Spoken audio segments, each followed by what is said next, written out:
Centro Evangelístico Peniel, una iglesia para la ciudad, presenta retransmisión de la conferencia dominical con el doctor José Hernández. Bienvenidos. Este pasaje que registra Marcos, capítulo 13, versículos 3 al 8. Dice el relato: y se sentó en el monte de los olivos frente al templo. Y Pedro, Jacobo, Juan y Andrés le preguntaron aparte: dinos, ¿cuándo serán estas cosas? ¿Y qué señal habrá cuando todas estas hayan de cumplirse? Jesús respondiéndole comenzó a decir: mirad que nadie os engañe, porque vendrán muchos en mi nombre diciendo: yo soy el Cristo, y engañarán a muchos. Mas cuando oigáis de guerras y rumores de guerras, no os turbéis, porque es necesario que suceda así, pero aún no es el fin, porque se levantará nación contra nación y reino contra reino, terremotos en muchos lugares, y habrá hambres y alborotos. Principios de dolores son estos. Diga amén a la palabra de Dios. Pueden sentarse. Gracias damos al Señor por estar reunidos y por poder seguir desarrollando esta serie, Religión o Fe. Hoy vamos a concluir esta serie en la cual he venido desarrollando algunos tópicos importantes, necesarios, que tienen que ver con la dinámica de la enseñanza o la predicación, las confrontaciones que estas enseñanzas puedan desarrollar, enfrentar, y que, como decía en una ocasión, generan muchas veces intranquilidad y confusión en muchas personas. Hemos definido muchas palabras y hemos desarrollado durante esta serie temas que espero hayan aclarado y hayan ayudado, hayan afirmado a todos los oyentes. Hoy quiero concluir, cerrar esta serie tocando un tema el cual también ha sido de gran discusión, que ha tomado varios importantes para su exposición, pero también para su confrontación. Tiene que ver con lo final, tiene que ver con los últimos tiempos, tiene que ver con el regreso de Jesucristo a la tierra. Y dos cosas yo quisiera en este día desarrollar con ustedes. Uno tiene que ver con la antesala de ese gran acontecimiento, que es el regreso de Cristo. En este caso estamos hablando de las señales, de los anuncios que nos están dando el mensaje de la proximidad de ese cumplimiento maravilloso de la venida del Señor Jesucristo. Y la segunda parte, o sea, lo otro que quiero tratar aquí es precisamente los acontecimientos que tienen que ver ya específicamente con el retorno de Jesucristo a esta tierra. Los que estamos aquí, ¿creen que Jesucristo vuelve a la tierra? ¡Amén! Gloria a Dios. Ahora fíjense, cuando uno tiene que ver con señales, es porque estas nos están advirtiendo algo. Y una de las maneras en que podemos encontrar en el pasado del anuncio de algo tiene que ver con la profecía. Y Jesucristo, el Hijo de Dios, fue profetizado con mucha antelación a su venida a esta tierra. y fue profetizado el Señor Jesucristo precisamente como un profeta, como un sacerdote, como rey, y esas profecías también estaban relacionadas con su venida a la tierra. Así que hoy, dentro de este conversatorio que hemos tenido estas semanas, es importante traer este tema a este lugar. La parte profética se presta para muchas cosas, porque es una serie de elementos que pueden estar relacionados con símbolos, con números, con figuras, y la mente humana frente a eso, en su manera de interpretarlo, puede interpretarlo de diferentes formas, diferentes maneras. Y aquí es donde nos encontramos con esta situación en la que muchas veces encontramos una opinión aquí y una opinión aquí en relación a un mismo tema. Yo, siendo muy joven, estudié dibujo industrial, y una de las cosas que aprendí allí tiene que ver con la perspectiva. Y la perspectiva tiene que ver con cómo vemos nosotros un objeto. Si yo estoy frente a ese objeto, tengo una perspectiva de él.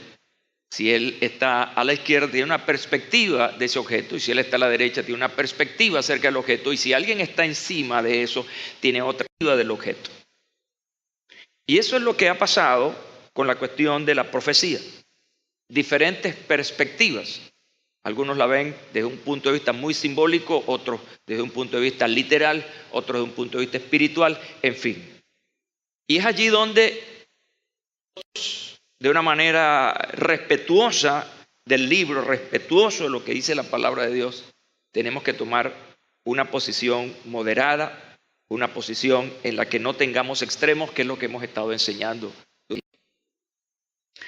Al estudio precisamente de los eventos futuros se le conoce como escatología. Diga, escatología. Es una palabra del antiguo griego que es compuesta. Y escatos tiene que ver con último, diga último. Y logos, estudio. Así que básicamente escatología tiene que ver con el estudio o el conjunto de creencias religiosas acerca de las realidades finales. Es el estudio de los eventos futuros. Y es una materia, una ciencia, llamémoslo así, bastante profunda, a la cual no muchos estudiosos se dedican precisamente por las diferentes puntas que tiene este elemento. Así que a grandes rasgos se refiere al estudio del destino tal como se describe en la Biblia, que es precisamente la fuente primaria para cualquier estudio escatológico cristiano. De esta forma, entonces, llegamos a la conclusión de que lo que antecede al regreso del Señor Jesucristo son las señales, son advertencias acerca del regreso del Señor Jesucristo. Así que yo brevemente quiero darles algunos tips de la importancia que tienen las señales antes del regreso del Señor Jesucristo. Una cosa importante que nos enseñó Jesucristo fue que su regreso no tendríamos el conocimiento del día ni la hora. Y algo interesante que muchas veces es de difícil comprensión, Jesús decía que ni él mismo lo sabía, sino solo su Padre, imagínense ustedes. Así que es un misterio en relación al punto de vista cronológico de cuándo será el regreso de Jesucristo. Muchos se han aventurado a ponerle fecha, día y año al regreso de Jesucristo. Y obviamente todos han fallado. Y luego han tratado de remendar esas suposiciones. Recuerden que un error lleva a otro error, porque cuando se trata de enmendar un error, pues se profundiza más en el error. Y eso ha pasado con muchas sectas que han perdido la credibilidad por hacer señalamientos que están fuera pues, de todo lo que dice la palabra del Señor. Pero sí hay algo importante. aunque Jesús dijo que el día ni la hora nadie lo sabe, sí nos dejó algunas pistas o señales de su pronto regreso. Y es allí precisamente donde nosotros tenemos que apuntar hacia las señales que Jesús dio de su regreso.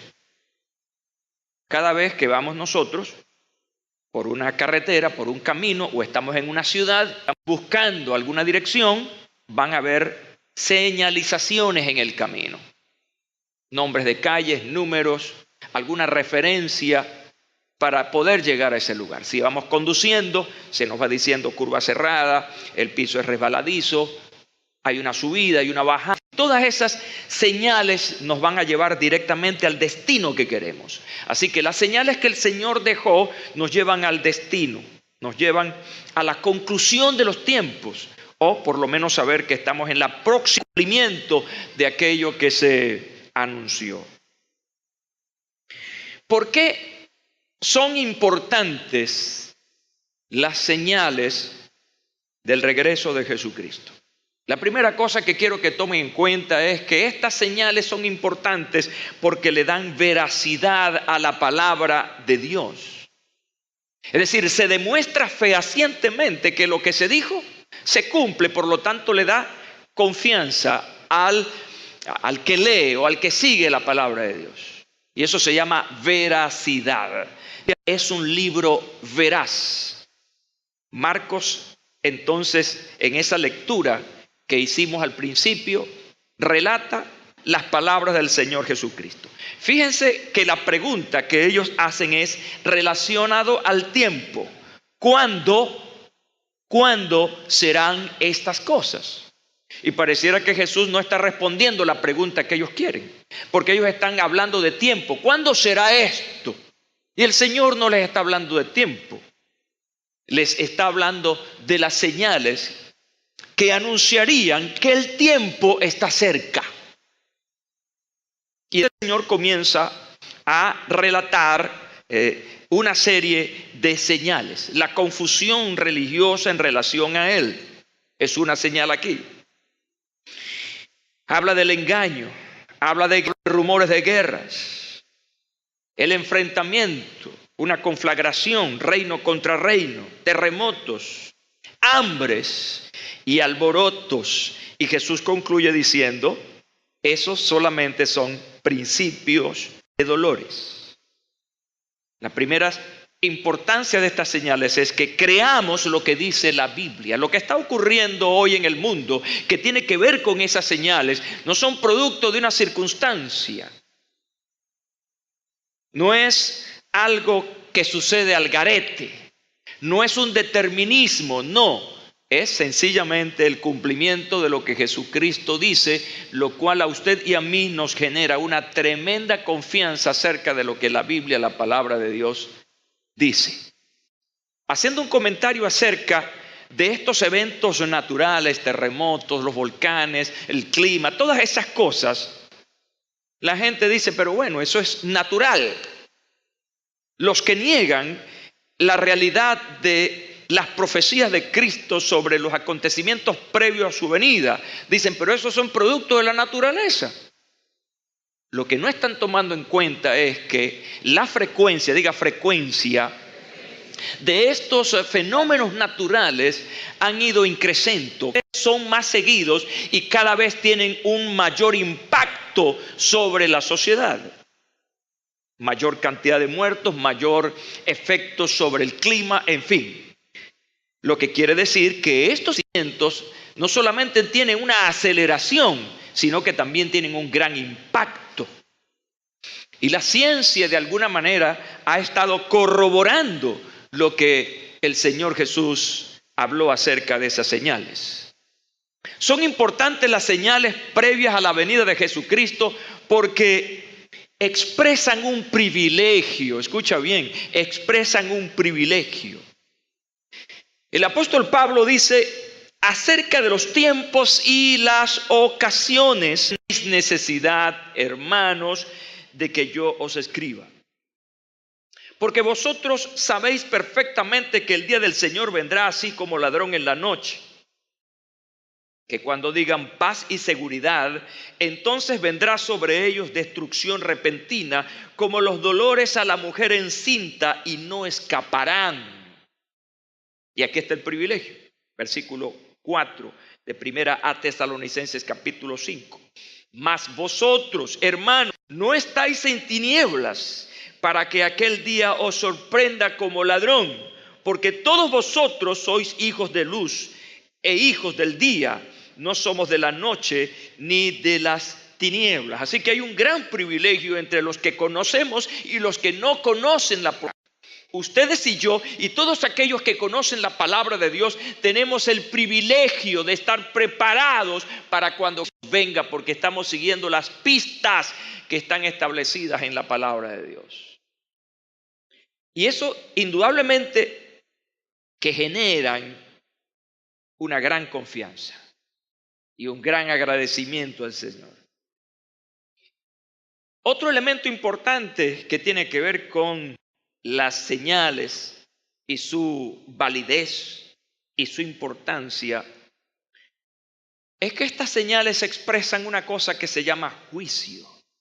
Y quizás una de las cosas que desagradan el hablar de esa cosa tan desagradable como juicio.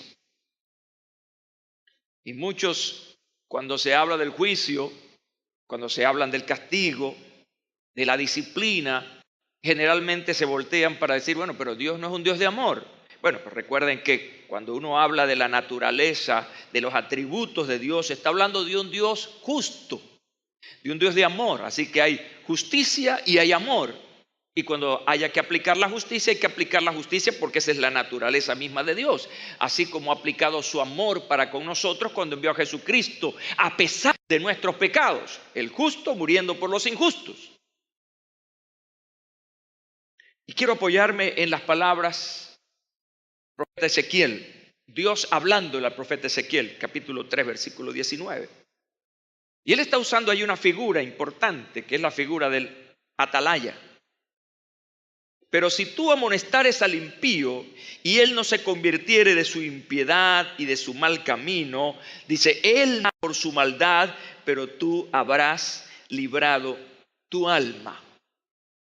Así que en la antigüedad los atalayas estaban en una parte alta de los muros de las ciudades. Recuerden que las ciudades eran amuralladas para la protección de los enemigos, de los invasores. Y habían vigilancias en estas grandes torres, así que los atalayas tenían la responsabilidad de amonestar, advertir sobre el peligro. Y está diciendo aquí que si el atalaya no amonestara al impío y él no se convirtiera de su impiedad y de su mal camino, él morirá por su maldad, pero tú habrás librado tu alma. Así que las señales van indicando también juicio. Las señales tienen importancia porque de alguna manera nos están, así como nos proveen el privilegio, pero también entonces nos demandan consagración. Las palabras del apóstol Pedro son tremendísimas en este sentido, puesto que todas estas cosas han de ser deshechas. Ahí hay profecía. ¿Cómo no debéis vosotros andar en santa y piadosa manera de vivir, esperando y apresurándoos para la venida del día de Dios? Si sabemos que el peligro se aproxima, ¿qué debemos hacer? Debemos tomar todas las precauciones y estar preparados para eso. Si sabemos, porque las señales están en su plena ejecución, y eso nos dice que la venida del Señor está más cerca, eso entonces debe llevarnos a una consagración. Debe llevarnos a vivir una vida más íntima con el Señor. Escribiéndole a los Efesios, el apóstol Pablo, hablando de la iglesia, dice, para santificarla, habiéndola purificado en el lavamiento del agua por la palabra, escucha bien, a fin de presentársela a sí mismo una iglesia gloriosa que no tuviese mancha ni arruga ni cosa semejante, sino que fuese santa y sin mancha. Así que la iglesia está en un proceso ¿de qué? de preparación. ¿Cuántos se están preparando cada día? ¿Cuántos están preparados? Bueno, todo eso tiene que ver con ese ejercicio constante que hacemos en la consagración, apartándonos de todo aquello que pueda afectar nuestra relación con el Señor. Así que todo esto nos lo provee la Biblia, la palabra de Dios. Todo eso está allí. Y que todas estas cosas han sido escritas ¿para qué? Para nuestro cuidado y para nuestra intensificación en nuestra relación con el Señor, para estar preparados para ese momento maravilloso.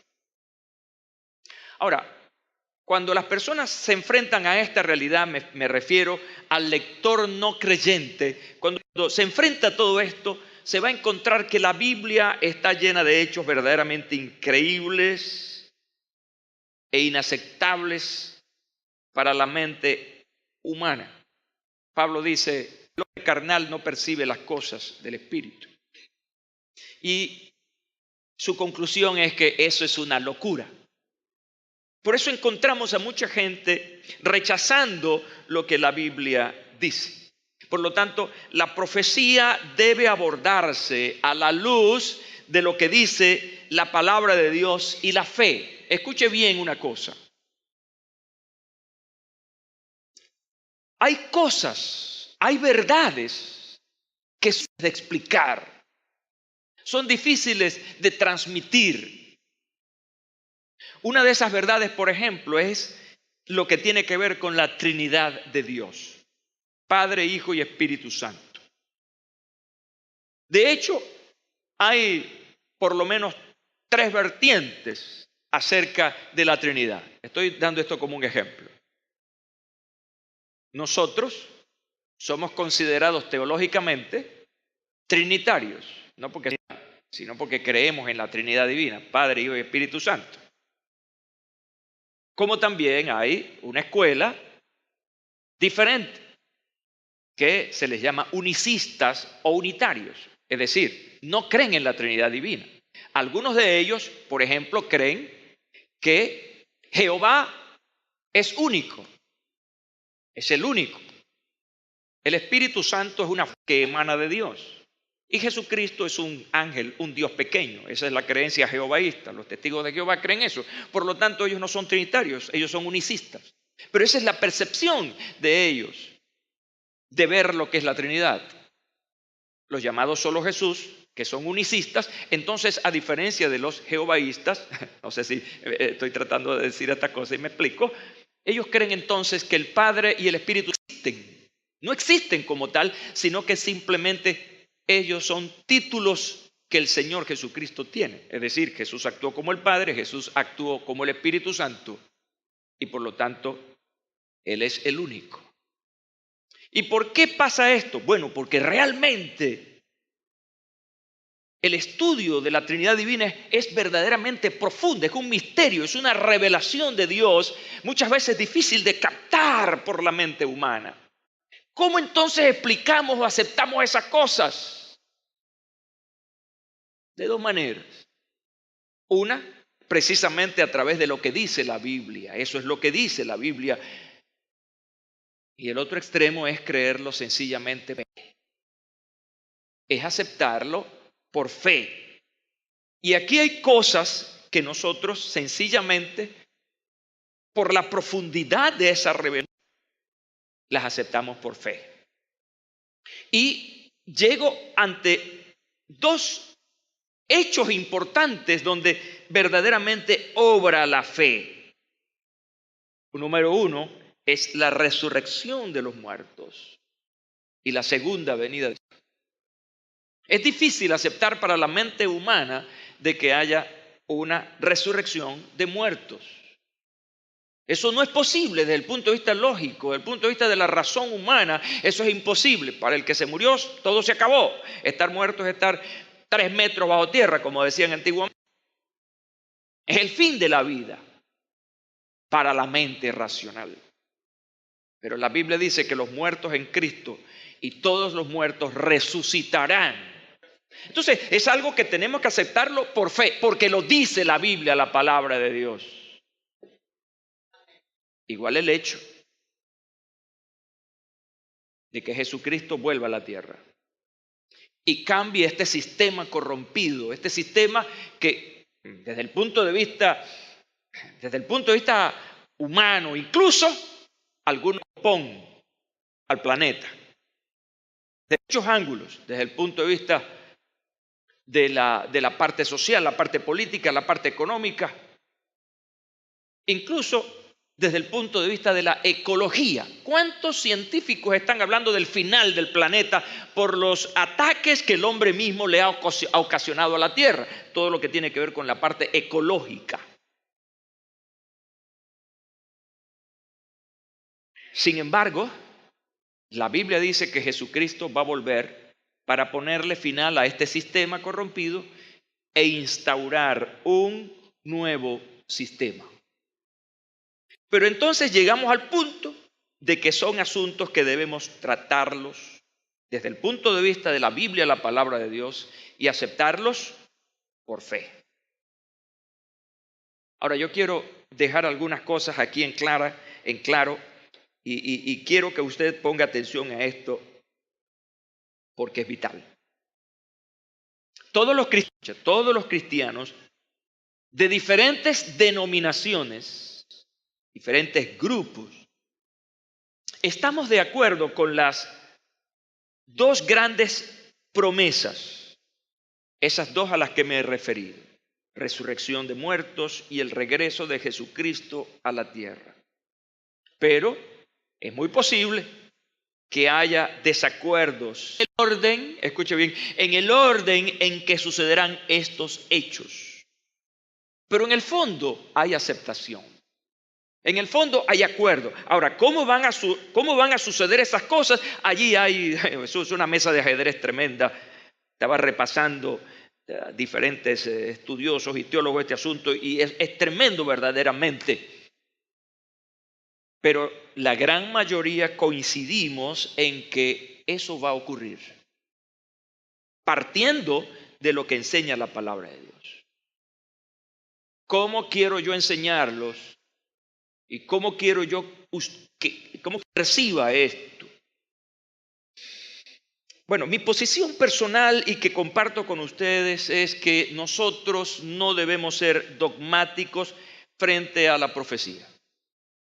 Dogmático tiene que ver con aferrarnos al dogma. Esto va a ser así y así será, ¿no? Y es aquí donde yo hablo de la moderación, que es la que yo he estado compartiendo. ¿Sabe lo que pasa cuando uno es dogmático? Uno vive cargado. Uno vive con una obsesión. Los dogmas crean obsesión. Y los dogmas llevan al fanatismo. Y los dogmas llevan al enjuiciamiento, al linchamiento religioso. Y nosotros no podemos perder la paz de Dios. Tenemos que mantener la paz del Señor en nuestro corazón, que eso es fundamental e importante. Entonces tenemos que aprender a sobrellevar lo que la Biblia enseña como principios. ¿Por qué no ser dogmático frente a la profecía? Yo tengo dos argumentos y dos razones importantes que yo quiero que usted escriba allí, porque eso le va a generar liberación. La primera razón es porque cada posición apela a la Biblia. O sea, no hay una posición frente a la profecía fuera de la Biblia. ¿Están conmigo? A menos que no sean cristianos, que sean creyentes de Nostradamus, por ejemplo. ¿Saben quién es Nostradamus? Pregúntele al señor Google. Pero desde el punto de vista de la cristiandad, toda perspectiva, y recuerden el ejemplo que les puse, toda perspectiva acerca de la profecía parte de la Biblia. Y esa es la primera cosa que quiero decirle. Por eso no soy dogmático. Porque no, pero la Biblia dice tal y tal y tal y tal a su manera de ver. Y aquel va a decir lo mismo. Y al final todos están trayendo sus ideas de la Biblia. Por eso no soy dogmático. Porque, bueno, eso es lo que yo veo aquí en la Biblia. Ah, pero tú lo ves de una manera. Perfecto. Pero la segunda razón, el segundo, este es más poderoso. No debemos ser dogmáticos porque la profecía no se ha cumplido. ¿Están conmigo? Es decir, usted está jugando posición adelantada. Y sobre lo que no se ha cumplido, es difícil emitir un juicio. Porque tú no sabes si estás equivocado, si la visión tuya no era la correcta. Ahora, estamos a la espera de que eso ocurra, pero ya estamos diciendo que va a ser así y asao, cuando realmente la verdad está allí escrita. Ahora, ¿y cómo entonces lo asume? Bueno, lo asumo bajo una premisa que es la premisa del creer y estar preparado. Creo que esa es la posición, escucha bien, más sana, es la posición más moderada frente a aquello que yo no sé cómo se va a desarrollar. Creer. Porque si este cree que Cristo viene y este también cree que Cristo viene, pero que de repente el orden en que los tres piensan no es igual, lo importante es que estamos de acuerdo en una cosa. Y es que esa cosa va a ocurrir. Entonces lo creemos, todos lo creemos, no sabemos el tiempo ni el orden, entonces lo que me queda es estar preparado para esto. Sea que sea en este tiempo, en aquel tiempo, bajo esta señal o esta señal. Lo importante es que yo esté listo para cualquier momento en que eso ocurra. Así que yo no caigo en discusiones de esta naturaleza. Porque cuando se abre una discusión sobre el asunto, yo estoy discutiendo con alguien que cree lo mismo que yo creo, pero que de repente no coincidimos en las cosas que están alrededor. El centro es lo que creemos, pero alrededor hay cosas que de repente no coincidimos. Así que lo medular es lo que está en el centro, en este caso, el regreso del Señor Jesucristo por su iglesia. Fíjense lo interesante de este asunto. Que el mundo, cuando hablo del mundo, hablo de las personas que están sujetas a este sistema, que no tienen una relación espirituales, pero que en algún momento las cosas espirituales lo tocan y lo hacen pensar en el asunto. No lo creen, pero lo hacen pensar. La meca del cine es Hollywood. Allí están las más grandes y costosas producciones cinematográficas. Y ya saben que de allí sale la pornografía, de allí sale la violencia. De allí salen temas que sencillamente que mueven más a la gente a pensar en las cosas de abajo que en las cosas de arriba. Es decir, la meca del cine es extremadamente materialista y hedonista. Es decir, dedicados al placer. Pero no hay nada. Pero han ocurrido muchas cosas en los últimos tiempos en la meca del cine, en Hollywood. Por ejemplo, se han estado promoviendo, escucha bien, que tienen un fuerte elemento religioso. Recuerdan a Mel Gibson, La Pasión, esa película que conmovió al mundo entero, por darnos una visión descarnada de la realidad del sacrificio de Jesucristo. Pero unos pocos años subió a Hollywood una película titulada Dejados Atrás. También se le conoce con La Última Profecía, Nicolas Cage. ¿Alguno de ustedes vio esa película? Es una película que realmente trajo un impacto al mundo acerca de algo que pudiera ocurrir en la mentalidad de ellos. La sinopsis de esta película, quiero leerla, porque no la escribió un pastor evangélico, la escribió alguien dedicado a estas cosas en Hollywood.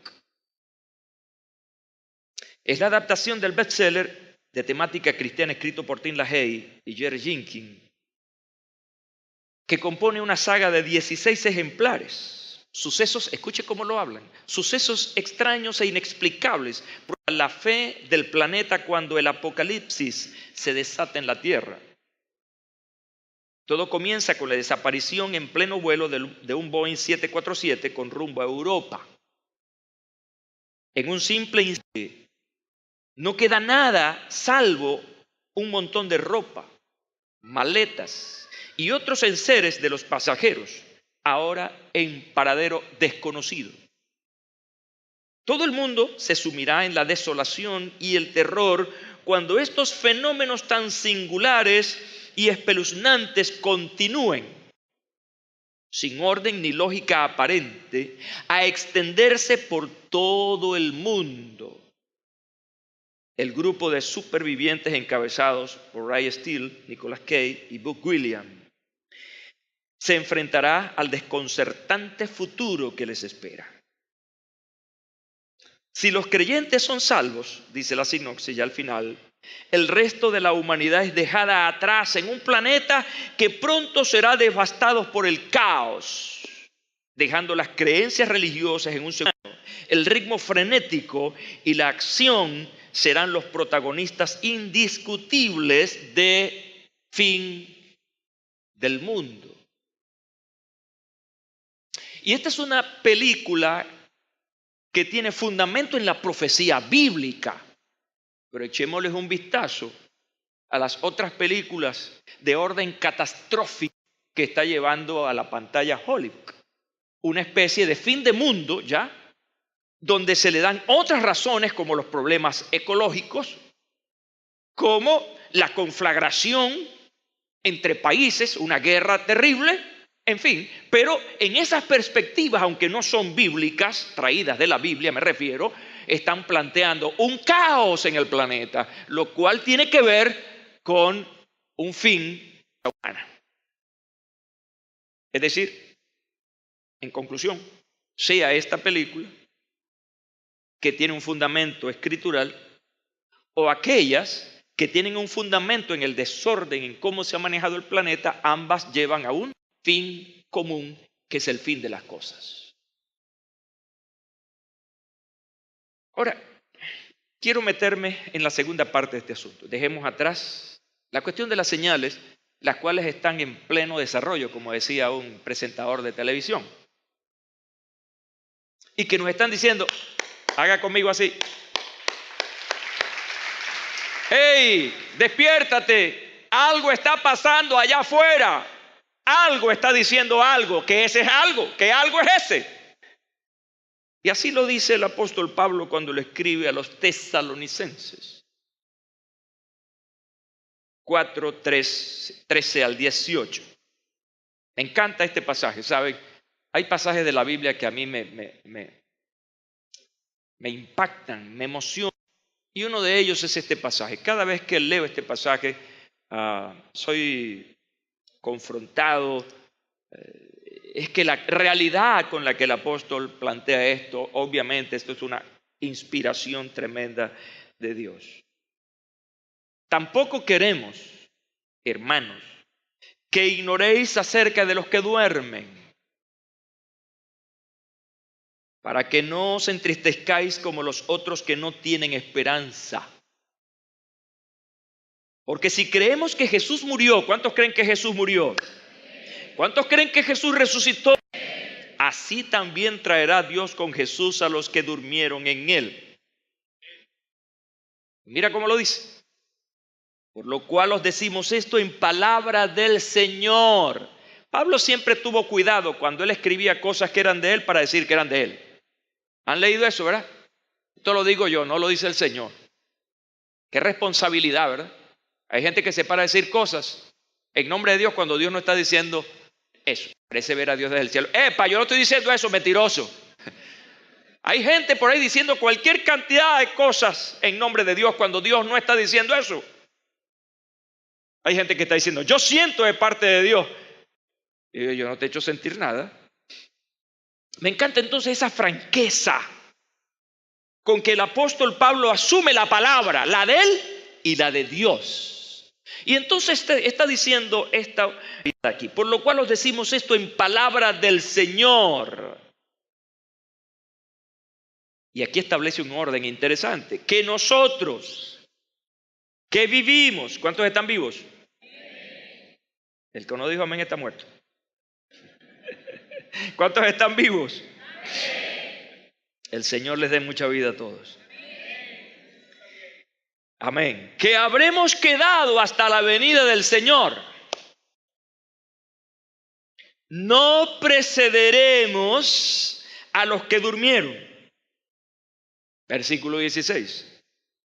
Porque el Señor mismo, con voz de mando, con voz de arcángel y con trompeta de Dios, descenderá del cielo, y los muertos en Cristo resucitarán primero.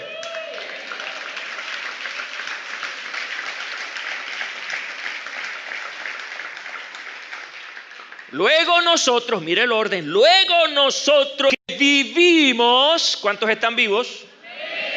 Los que hayamos quedado seremos arrebatados juntamente con ellos en las nubes para recibir al Señor en el aire, y así estaremos siempre con el Señor. Gloria a Dios, qué lindo.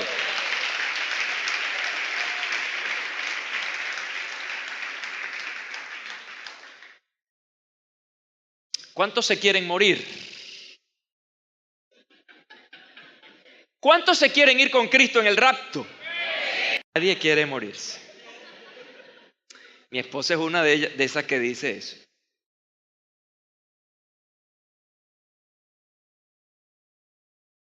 ¿Qué plantea este pasaje?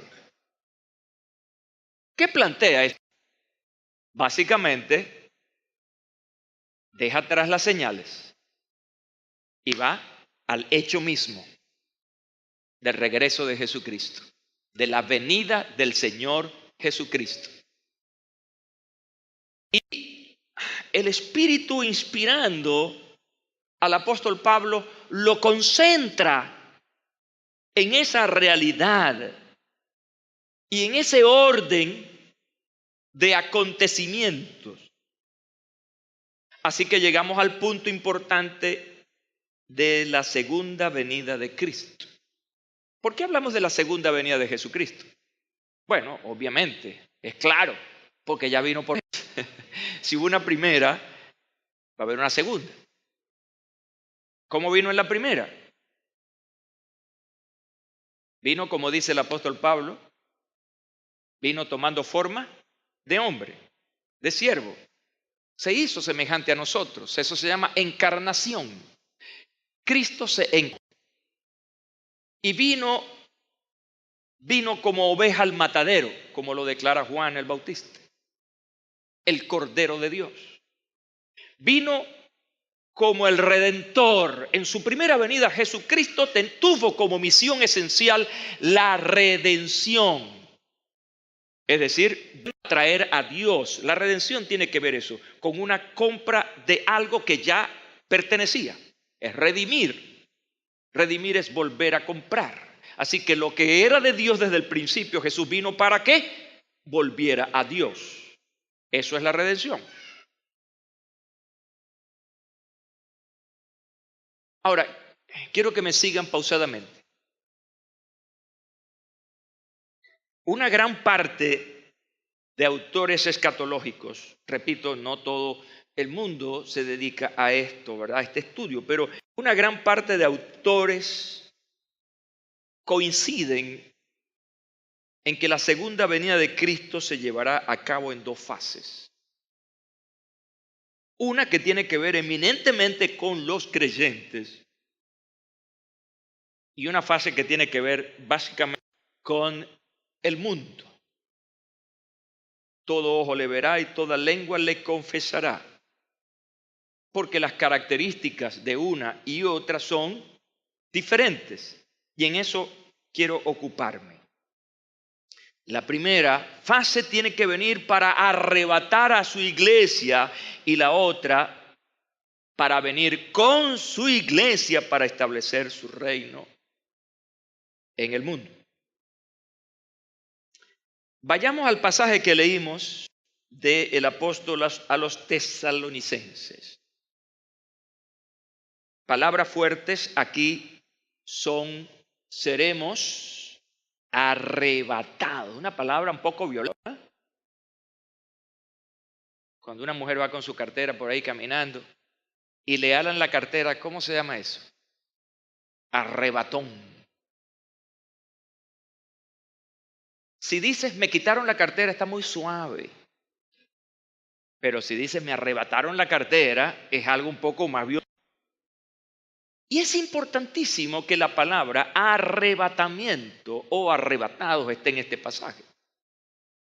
La palabra griega para arrebatado es la palabra arpazo.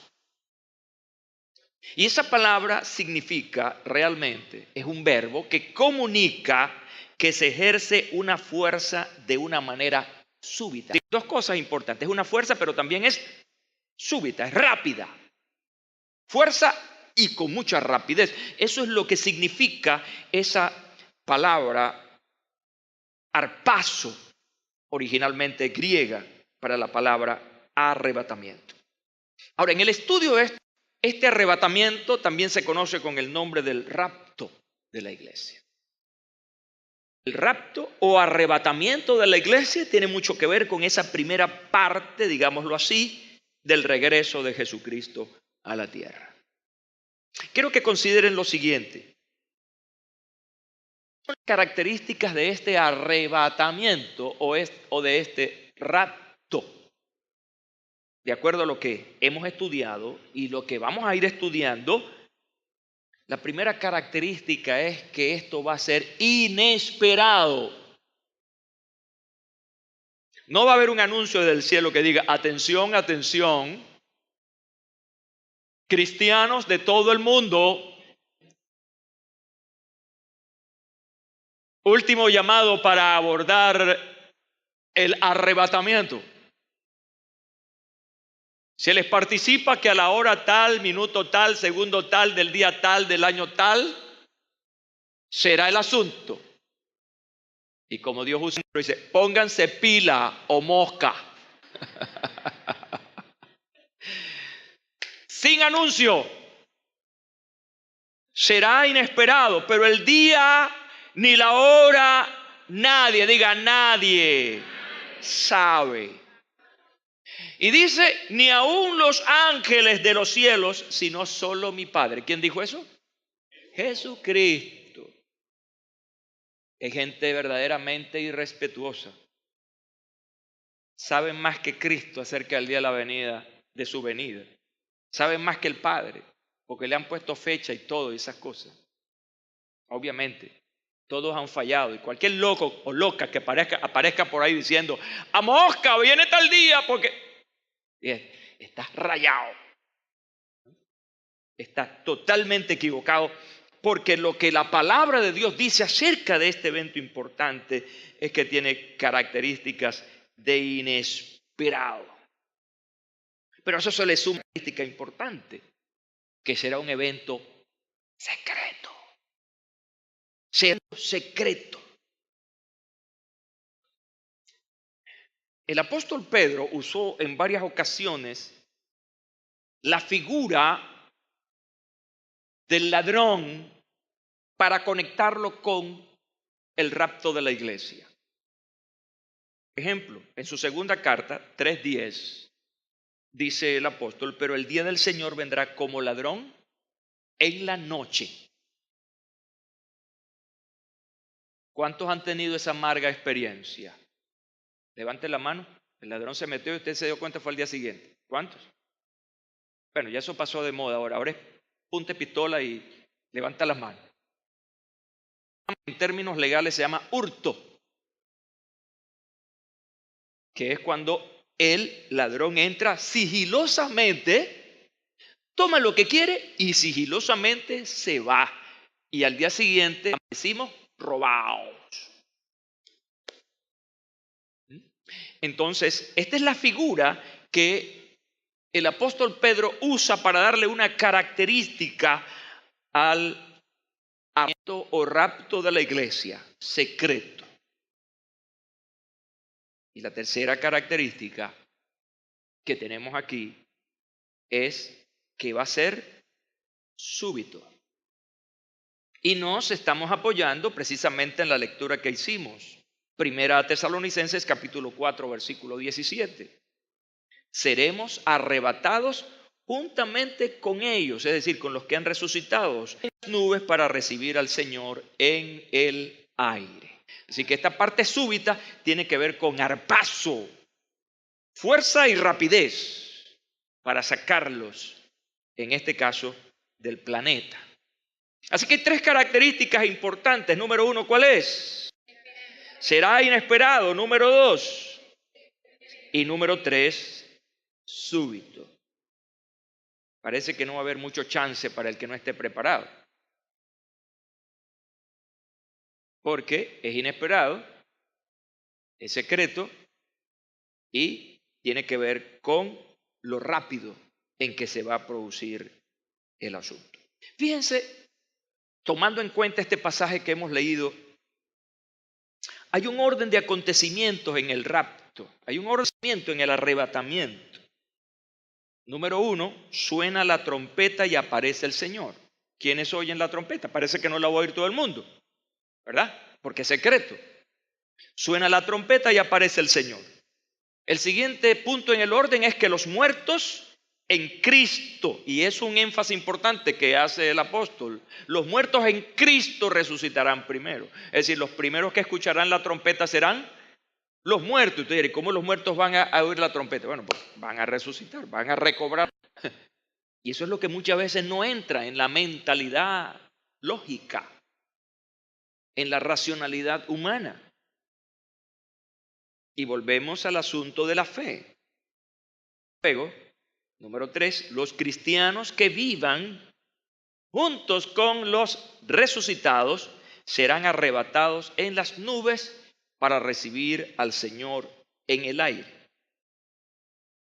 Esta descripción y este orden coincide perfectamente con las palabras de los ángeles que estuvieron en la ascensión del Señor y que le fueron suministradas a los discípulos. Ese pasaje está en Hechos capítulo 1, versículos 10 y 11, cómo el Señor fue ascendido. Así que Cristo vino, murió, resucitó y ascendió. Bien interesante lo que pasó con la primera venida del Señor Jesucristo. Nace, se encarna, ¿verdad? Muere, resucita, ascendido. Y en ese acto, en ese hecho de la ascensión,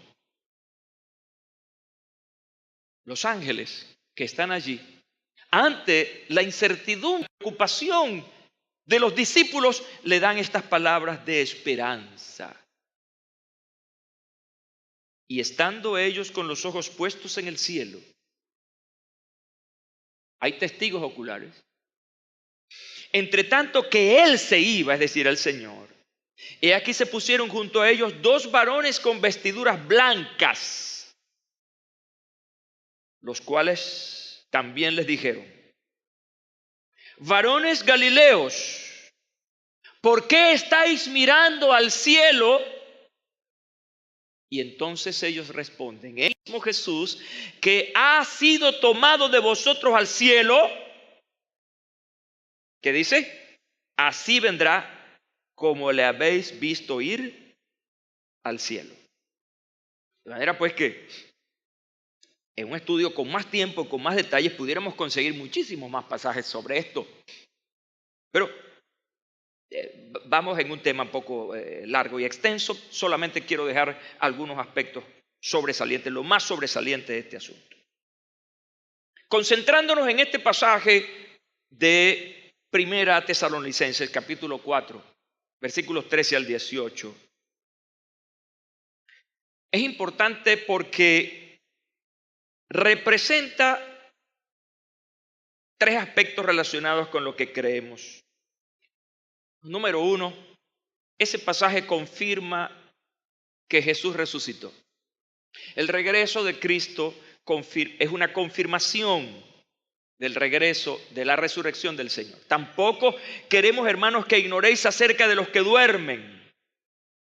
Porque si creemos que Jesús murió y resucitó, así también traerá Dios con Jesús a los que durmieron en Él. Eso es mucho importante. El segundo es que estas palabras representan una esperanza. Nosotros aquí, yo te pregunto a ti, ¿por qué estás aquí? ¿Por qué tú formas parte de esta congregación? ¿Y por qué crees lo que crees? Simplemente porque necesitas formar parte de una religión. ¿Qué es lo que nos mueve a nosotros a permanecer? ¿Qué es lo que te mueve a ti a ser un cristiano evangélico y a vivir consagrado para el Señor? Obviamente hay una razón, hay una esperanza. Hay algo que va a ocurrir que está relacionado con todos aquellos en esta común fe. Pablo dice que si nosotros no creemos que Cristo resucitó, somos los más dignos de lástima en el mundo. Si tú no estás creyendo esto, permíteme decirte que estás perdiendo el tiempo. Estás en un ejercicio religioso, como lo harías en cualquier culto. Pero cuando tú crees estas verdades, entonces estás en esta verdad porque tú tienes un panorama hacia adelante que está por ocurrir y que vives para eso. Para eso. Eso se llama esperanza. Sabes que lo que vives ahora, bendito sea el nombre del Señor, no es comparable jamás con lo que vivirás en el Señor.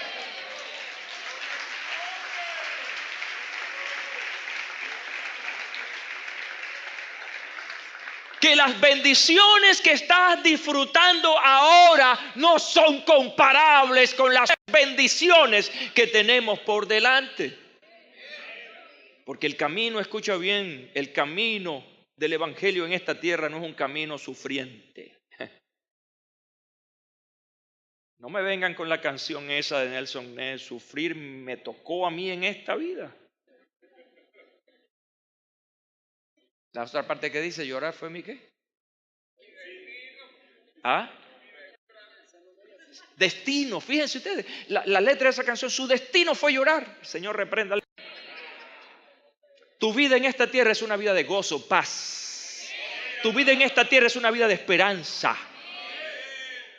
Yo no acepto esa gente que está todo el tiempo quejándose. Y cuando le pasa algo, esta es la cruz. Y hablan de la cruz.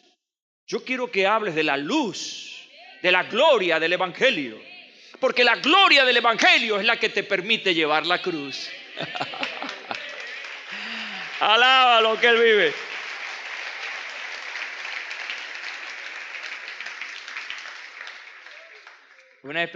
Una de nuestras primeras ovejas en el centro evangelístico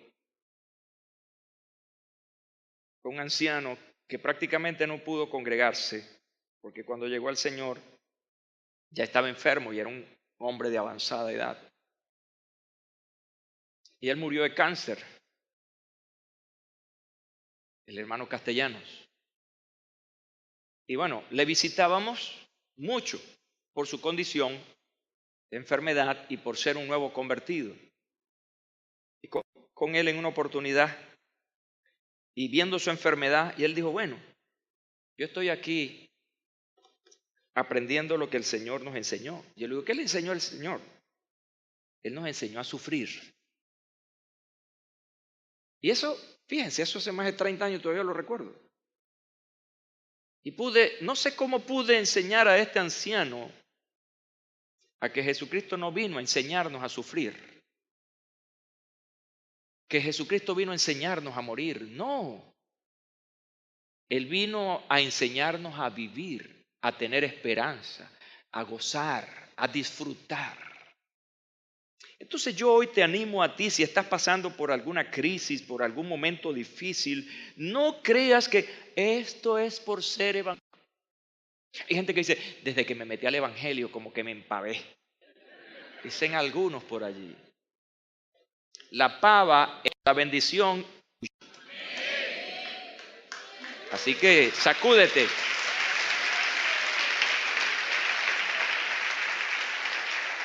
Yo creo en la palabra de Cristo, una palabra bien estructurada. Jesús dijo, en el mundo tendrán aflicción.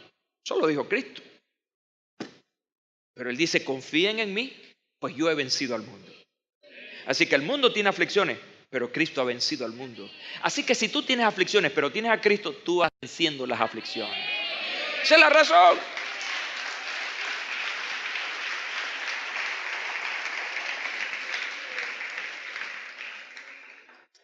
Entonces, esto se trata de esperanza. Y la esperanza genera paciencia. Y estamos en ese vivir con el Señor. Bueno, hipotéticamente ya nos fuimos con el Señor, ¿verdad? Ya hablamos, ya estamos allá. Pero entramos en esa segunda fase de la venida de Cristo. Debo abrir un paréntesis para decirle, yo estoy enseñándoles hoy de pronto una perspectiva diferente. Es decir, no hay dos fases, es una sola. Bueno, eso no ha pasado todavía, esperemos hasta allá a ver qué va a pasar. Lo importante es que viene Cristo Jesús. Entonces, los que han sido, de acuerdo a lo que dice el apóstol Pablo, los que han sido tomados, entonces ya están con el Señor en la Nueva Jerusalén. Mientras pasan cosas allá arriba, pasan cosas aquí abajo. Y esto es bien interesante. Hay una dinámica en el cielo y hay una dinámica en la tierra. Así que la dinámica del cielo tiene que ver con las bodas del Cordero, ese encuentro de Cristo con su iglesia.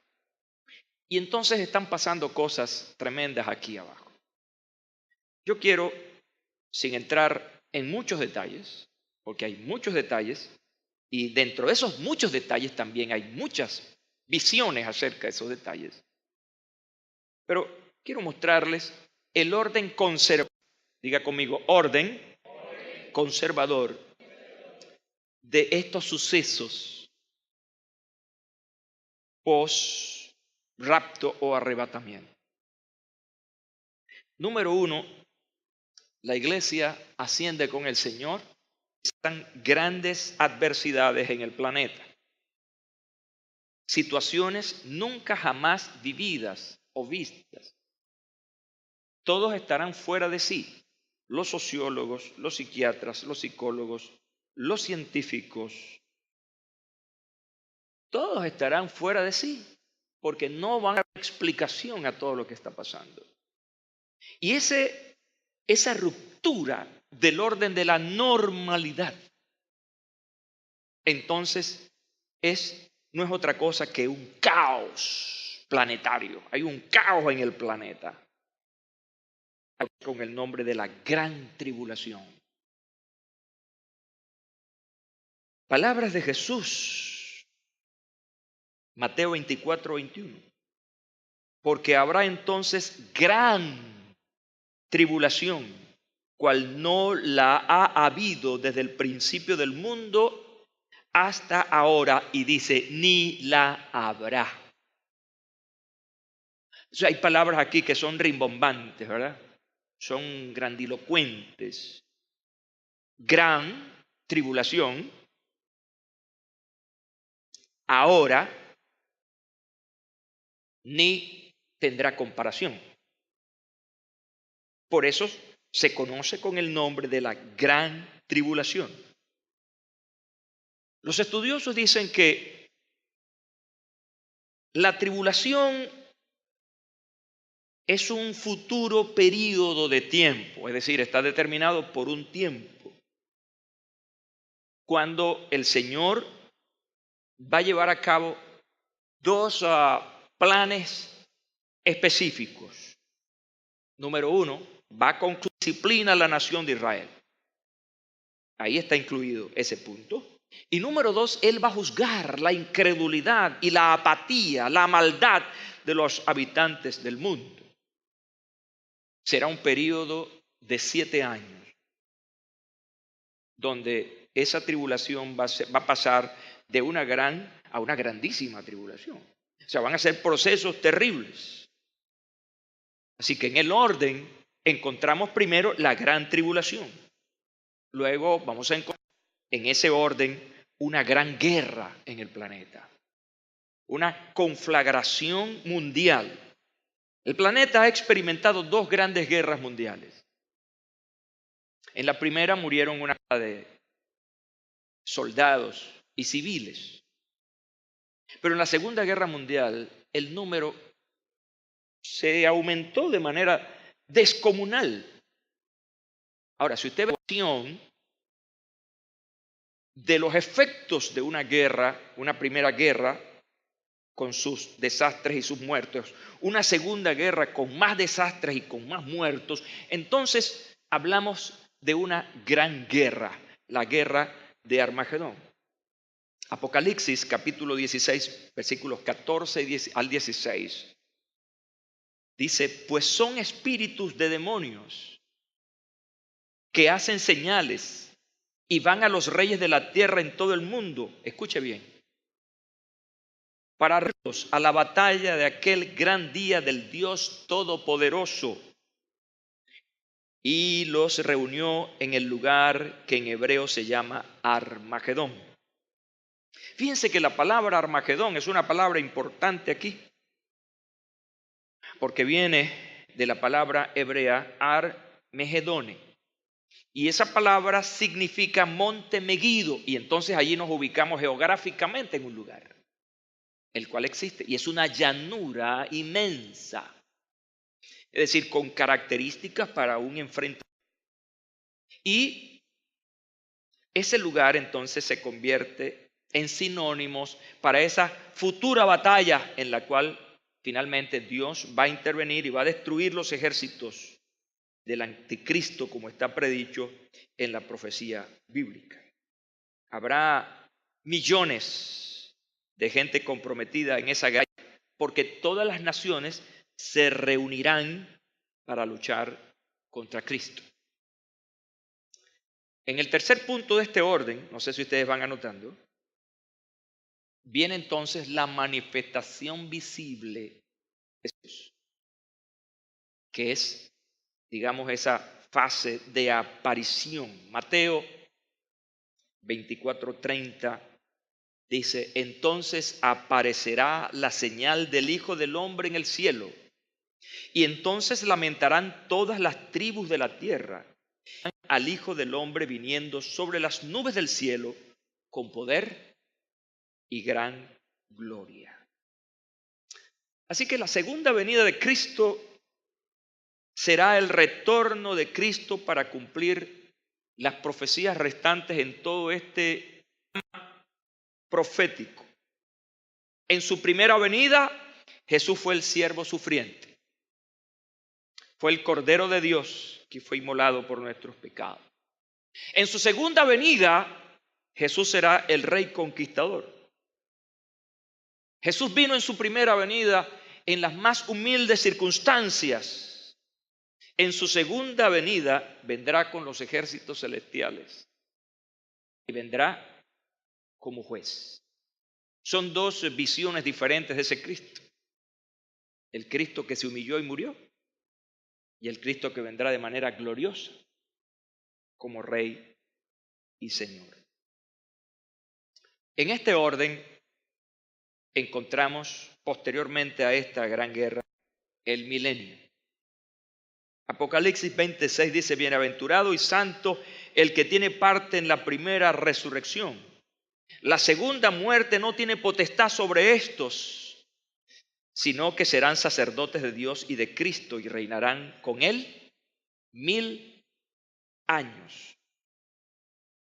Milenio, según lo que leemos en la Biblia, es un período en que Jesucristo, el Jesucristo triunfante en persona, con la iglesia glorificada, ¿dónde está la iglesia?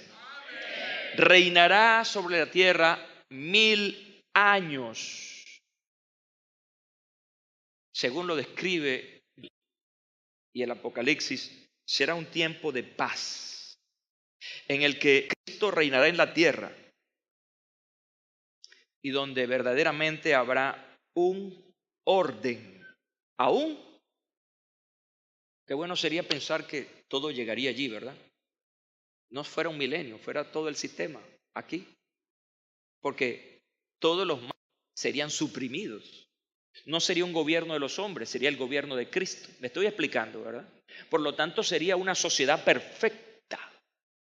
Una sociedad como quizás muchos la hemos soñado. Pero en ese panorama, ese no va a ser el final. Ese tiempo va a ser un tiempo donde la sociedad mundial va a ser puesta a prueba. Y se me ocurre decirles hoy aquí lo siguiente. Es la prueba más fehaciente de que el gobierno de los hombres es imperfecto. De que no hay un sistema político o ideológico perfecto. No es el capitalismo, no es el comunismo, ni sus diferentes vertientes las que pueden darle paz y seguridad a este planeta. Porque es un gobierno de los hombres, es el gobierno humano, donde hay tantas fallas y donde hay tantas debilidades. Entonces el milenio va a demostrar que el gobierno de Dios, cuando Dios gobierna, entonces hay bendición, hay paz, hay seguridad, hay equidad. Pero sin embargo, los hombres no seguirán ese camino. Se va a imponer allí el libre albedrío. Y luego entonces venimos a un proceso importante. Aclaremos las cosas. Cuando Dios dice, bueno, hemos vivido todo este tiempo, ustedes han vivido todo esto. Entonces es la confrontación, el juicio. Se le conoce en el juicio del gran trono blanco. 20:11 de Apocalipsis dice, y vi un gran trono blanco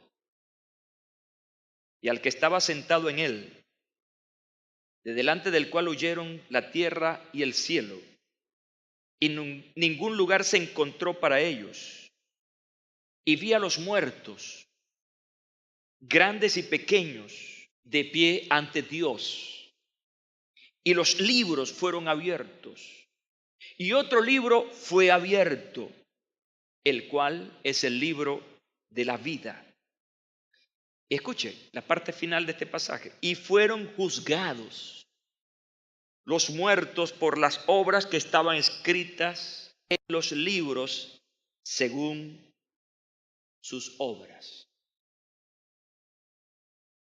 El gran juicio del gran trono blanco se encuentra allí en el libro de Apocalipsis.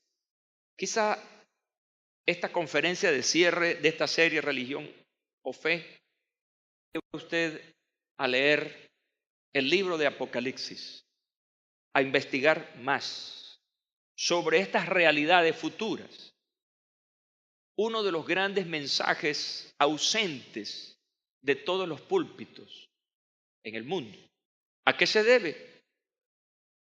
Quizás se debe a que estamos enfocándonos más en las cosas de aquí que en las cosas de allá. Estamos llamados a vivir vidas equilibradas. Lo que significa es que estamos en el mundo, pero no somos del mundo. Eso es equilibrio. Es decir, vivo aquí, pero yo sé que pronto no estaré aquí. Están conmigo, ¿verdad? Es como la vida equilibrada entre la vida y la muerte. ¿Cuántos están vivos? Pero un día usted y yo nos vamos a morir. Es decir, tenemos la perspectiva de la vida, pero también estamos conscientes que nos vamos a morir. Entonces la conciencia es que vivimos en un sistema que se llama mundo, pero que no pertenecemos aquí. No te apegues, no te abraces a él porque es que no perteneces aquí. Tú perteneces a otro sistema, que es el sistema de Dios. Y mientras estés aquí vas a vivir según las normas de Dios, preparándote para vivir eternamente en el sistema de Dios. Y después del juicio del gran trono blanco, es una cosa que se llama eternidad. Todo pasó y comenzamos en un proceso nuevo, en un proceso de total y absoluta eternidad. El tiempo ya no será por los siglos de los siglos. Amén. Y no habrá más maldición.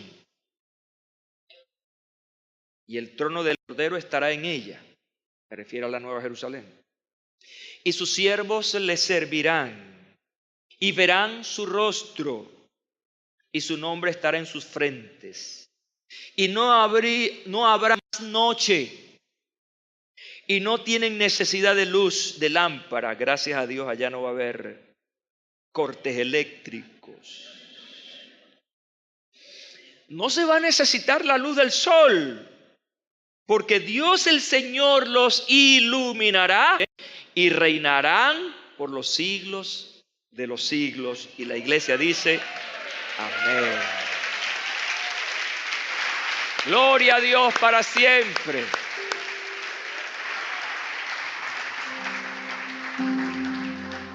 Vuelvo contigo y a tu mente, hermano y hermana, a los que me escuchan, tanto presencialmente como aquellos que lo hacen a través de la radio o la televisión. Este asunto no es para discutirlo, este asunto es para vivirlo. ¿Qué quiero decir con esto? Bueno, que frente a esto que estoy hablando, hay muchas ideas y perspectivas. En la secuencia, en las formas, en que esto no y aquello sí. Pero acuérdense, estamos hablando de eventos que no han ocurrido. Estamos hablando de profecía. Estamos hablando de eventos que van a ocurrir en el futuro. Así que mi consejo es no dogmatizar el tema, no fanatizar el tema. Simplemente partiendo de la idea de que todos los cristianos estamos de acuerdo en el regreso de Jesucristo. Todos estamos de acuerdo en eso. Entonces, ¿qué nos queda? Creer que sí vendrá Jesucristo. Y número 2, estar preparado. ¿Cómo van a ocurrir? ¿Cómo van a hacer las cosas? No lo sé. Hay una idea aquí, hay otra idea aquí, hay otra idea aquí, pero va a ocurrir. Por lo tanto, lo que me corresponde a mí como cristiano responsable y de fe es estar preparado para el regreso de Jesucristo. Y esto debe ser altamente estimulante y comprometedor para todos nosotros. Cierro con las palabras del apóstol Pedro. Puesto que todas estas cosas han de ser deshechas, signos de admiración, ¿cómo no debéis vosotros andar en piadosa manera de vivir, esperando y apresurándoos para la venida del día de Dios? Esta mañana creo que en vez de generar alguna manipulación, como algunos hacen por ahí, para atemorizar a la gente y para que por temor vengan a Dios, esa no es la idea. La idea es consagración. Busquemos al Señor y estemos preparados en todo tiempo. Centro Evangelístico Peniel, una iglesia para la ciudad, presentó retransmisión de la conferencia dominical con el doctor José Hernández. Ciudad Online, transmitiendo vida.